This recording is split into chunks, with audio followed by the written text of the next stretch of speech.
বিশ্বনবী আসাদ্দু হায়াআন মিনাল আযরা ফি খিদরিহা, যেই মেয়েদের বিয়ে হয় নাই, এমন ভার্জিন নারী, কুমারী নারী যারা পর্দার ভেতরে অনেক লাজুক হয়ে বসে থাকে, বিশ্বনবী পর্দার আড়ালে ওই কুমারী নারীদের চাইতেও বেশি লাজুক ছিলেন। এত লাজুক ছিলেন, এত লাজুক ছিলেন, লজ্জা পেলে চেহারাটা বিশ্বনবী লাল হয়ে যেত। ছোট্টবেলায় হালিমাতুস সাদিয়ার বাড়িতে যখন দুধ খেতে গিয়েছিলেন, বিশ্বনবীর দুধ মা হালিমাতুস সাদিয়া বলে, এই কুরাইশি মোহাম্মদ ছেলেটাকে কখনো কাঁদতে দেখি নাই।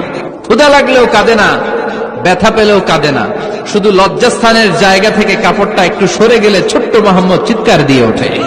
কি বুঝে সে? ক্ষুধা লাগলেও কাঁদতো না, ব্যথা পেলেও কাঁদতো না, লজ্জাস্থানের জায়গা থেকে কাপড় সরে গেলে বিশ্বনবী চিৎকার দিয়ে উঠতেন। সুবহানাল্লাহ পড়েন।